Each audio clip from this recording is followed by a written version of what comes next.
आकाशवाणी लखनऊ से प्रस्तुत हैं प्रादेशिक समाचार।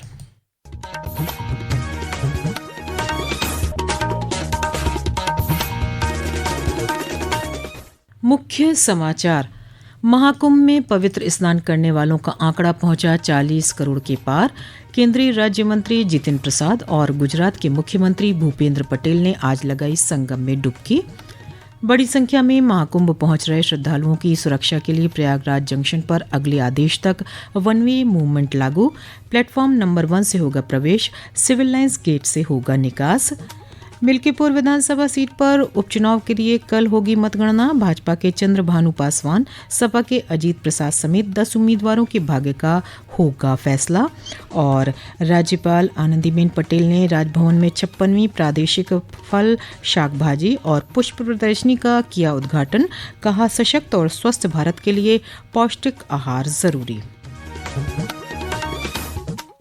नमस्कार, प्रदेश के समाचारों के साथ मैं मनीषा पाठक। अब समाचार विस्तार से। प्रयागराज में 3 अमृत स्नान संपन्न होने के बाद भी श्रद्धालुओं के जोश और उत्साह में कोई कमी नहीं दिख रही है। महाकुंभ में पावन स्नान के लिए देश विदेश से पहुंच रहे श्रद्धालुओं ने आज 40 करोड़ का आंकड़ा पार कर लिया है। आज शाम तक लगभग 70 लाख श्रद्धालुओं ने संगम में डुबकी लगाई। श्रद्धालुओं की भीड़ को देखते हुए रेलवे ने यात्रियों की सुरक्षा और सुगमता के लिए प्रयागराज जंक्शन स्टेशन पर अगले आदेश तक वन वे मूवमेंट लागू कर दिया है। पेश है एक रिपोर्ट। देश और विदेश से पवित्र त्रिवेणी में श्रद्धा के साथ त्रिवेणी में स्नान करने के लिए बड़ी संख्या में श्रद्धालु प्रयागराज पहुंच रहे हैं। इसके मद्देनजर प्रयागराज जंक्शन स्टेशन पर आज सुबह से अगले आदेश तक एकल दिशा मूवमेंट लागू रहेगा। इस दौरान प्रवेश केवल सिटी साइड प्लेटफॉर्म नंबर 1 की ओर से दिया जाएगा और निकास केवल सिविल लाइन साइड की ओर से होगा। अनारक्षित यात्रियों को दिशावार यात्री आश्रय के माध्यम से प्रवेश दिया जाएगा। टिकट की व्यवस्था यात्री आश्रयों में अनारक्षित टिकट काउंटर, ATVM और मोबाइल टिकटिंग के रूप में होगी। आरक्षित यात्रियों को गेट संख्या 5 से प्रवेश दिया जाएगा और उन्हें गाड़ी आने के आधे घंटे पहले ही प्लेटफॉर्म पर जाने की अनुमति होगी। इस दौरान स्टेशन के दोनों ओर आवागमन के लिए पर्याप्त साधनों की उपलब्धता बनी रहेगी। प्रवीण मिश्र, आकाशवाणी समाचार, प्रयागराज। केंद्रीय राज्य मंत्री जितिन प्रसाद और गुजरात के मुख्यमंत्री भूपेंद्र पटेल ने आज महाकुंभ में पहुंचकर त्रिवेणी में स्नान किया। केंद्रीय राज्य मंत्री ने सोशल मीडिया पोस्ट में कहा कि तीर्थराज प्रयाग सभी के मनोरथ पूर्ण करें, हमारे चिंतन और चेतना को सशक्त करें, विश्व का कल्याण करें, यही कामना है। गुजरात के मुख्यमंत्री भूपेंद्र पटेल ने संगम स्नान से पहले बड़े हनुमान मंदिर में पूजा अर्चना की और सेक्टर 7 स्थित गुजरात पवेलियन का अवलोकन किया। गुजरात से बड़ी संख्या में महाकुंभ पहुंच रहे श्रद्धालुओं की सुविधा के लिए उन्होंने 400 बेड की एक डॉर्मेट्री का भी शुभारंभ किया। इस मौके पर उन्होंने महाकुंभ में की गई व्यवस्था की सराहना की। इतनी सुंदर व्यवस्था माननीय प्रधानमंत्री जी के मार्गदर्शन में योगी जी सरकार ने बहुत ही सुंदर व्यवस्था की। सफाई से लेकर सब कुछ बहुत ही अच्छा है और हमको भी ये स्नान करने का मौका मिला। हम अपनी जात को धन्य समझते हैं और सारे भारतवर्ष का आस्था का केंद्र त्रिवेणी संगम में सब लोग स्नान करके अपनी जात को धन्यता अनुभव करते। बिहार के राज्यपाल आरिफ मोहम्मद खान ने प्रयागराज दौरे के दूसरे दिन आज महाकुंभ क्षेत्र का दौरा किया। उन्होंने कहा कि महाकुंभ में सनातन संस्कृति की एकता स्पष्ट रूप से दिखाई दे रही है। महाकुंभ मेला छावनी से अखाड़ों ने प्रस्थान शुरू कर दिया है। जूना अखाड़े के अंतर्राष्ट्रीय प्रवक्ता श्री महंत नारायण गिरी ने बताया कि 26 फरवरी को महाशिवरात्रि पर्व पर अखाड़े की ओर से वाराणसी में शोभा यात्रा निकाली जाएगी और भगवान विश्वनाथ का दर्शन पूजन किया जाएगा। होली पर्व पर मणिकर्णिका घाट पर होली खेलने के बाद ही सभी साधु संत अपने मंदिर, मठ और आश्रम के लिए रवाना होंगे। आकाशवाणी की महानिदेशक डॉक्टर प्रज्ञा पालीवाल गौड़ ने आज प्रयागराज में महाकुंभ नगर आकाशवाणी के कैंप कार्यालय का दौरा किया। इस दौरान उन्होंने महाकुंभ के व्यापक कवरेज के लिए चलाए जा रहे आकाशवाणी के विशेष FM रेडियो चैनल की व्यवस्था की समीक्षा की। अयोध्या की मिल्कीपुर विधानसभा सीट पर हुए उपचुनाव के लिए कल वोटों की गिनती होगी। मतगणना सुबह 8 बजे राजकीय इंटर कॉलेज में शुरू होगी। आज विकास भवन में मतगणना कर्मियों को प्रशिक्षण दिया गया। मुख्य विकास अधिकारी कृष्ण कुमार सिंह ने मतगणना को लेकर की गई तैयारियों के बारे में जानकारी दी। 14 टेबल बनाई जाएंगी, 2 RO ARO टेबल होगी और 3 रिजर्व टेबल्स होंगे। इसके अंदर प्रत्येक टेबल के ऊपर 4 कार्मिक होंगे। एक काउंटिंग सुपरवाइजर होगा, एक काउंटिंग असिस्टेंट होगा, एक माइक्रो ऑब्जर्वर होगा और एक चतुर्श्रेणी कर्मचारी होगा। इनको मतदान प्रक्रिया का द्वितीय रैंडमाइजेशन कंप्लीट है। तृतीय रैंडमाइजेशन मतगणना की जस्ट सुबह होता है 5 बजे, वो कंप्लीट किया जाएगा। मिल्कीपुर सीट से उपचुनाव में भाजपा के चंद्रभानु पासवान, सपा के अजीत प्रसाद और आजाद समाज पार्टी के संतोष कुमार समेत 10 उम्मीदवार चुनावी मैदान में हैं। दिल्ली विधानसभा के लिए हुए चुनाव के लिए भी कल मतगणना होगी। ये समाचार आप आकाशवाणी लखनऊ से सुन रहे हैं। ताज़ा समाचार जानने के लिए आप हमारी वेबसाइट newsonair.gov.in पर लॉगिन कर सकते हैं। इसके साथ ही आप प्रादेशिक समाचारों का ये बुलेटिन हमारे YouTube चैनल पर भी सुन सकते हैं। समाचारों में आपका फिर स्वागत है।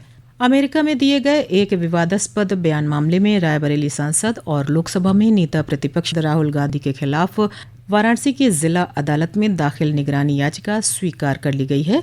जज संजीव पांडे की अदालत ने इस मामले में अगली सुनवाई की तारीख 25 फरवरी तय की है। न्यायालय ने सांसद राहुल गांधी और प्रदेश सरकार को अदालत के समक्ष अपना पक्ष रखने के लिए नोटिस भी जारी किया है।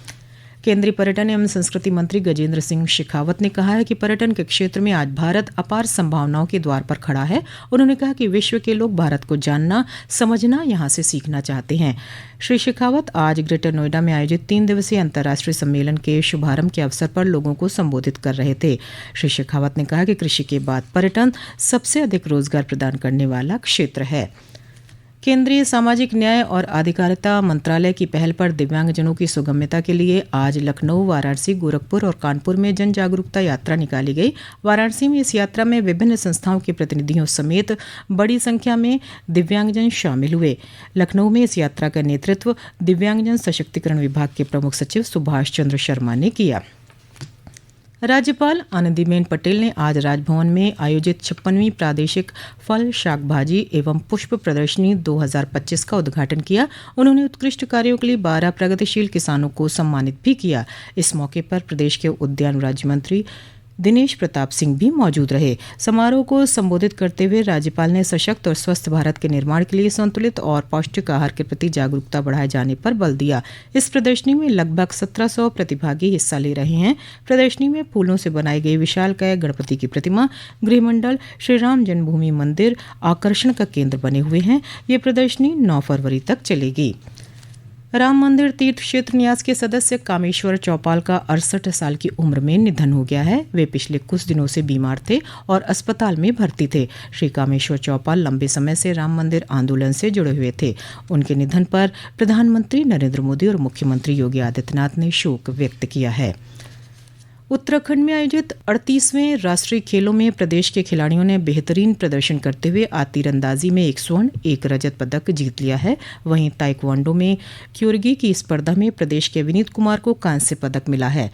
इस जीत के साथ प्रदेश के खाते में 24 पदक आ गए हैं। अमरोहा की आर्यांशी ने योग कॉम्पिटिशन के आर्टिस्टिक पेयर इवेंट में रजत पदक और ग्रुप इवेंट में कांस्य पदक जीता है। आर्यांशी ने अपनी उपलब्धि का श्रेय माता पिता को दिया है। मुझे इस चीज़ की खुशी है कि मैंने उत्तर प्रदेश को टॉप 5 रैंकिंग लाने में अपना थोड़ा सा योगदान दिया और यह केवल मेरे आचार्य जी एवं मेरे माता पिता के आशीर्वाद से ही संभव हो पाया है। मेरा बचपन से ही शारीरिक खेलों में काफी रुचि रही, इसलिए मैंने योगासन को खेल के रूप में चुना और मेरी यही इच्छा है कि मैं इसी तरह आगे बढ़ती रहूं एवं मेरे गुरुजनों का आशीर्वाद मुझ पर बना रहे।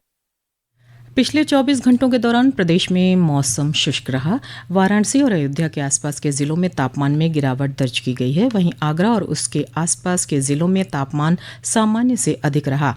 मौसम विभाग का अनुमान है कि कल भी कई जिलों में तेज और सतही हवाएं चलेंगी और अगले 48 घंटों के दौरान अधिकतम तापमान में कोई बड़ा बदलाव नहीं होगा। अंत में मुख्य समाचार एक बार फिर।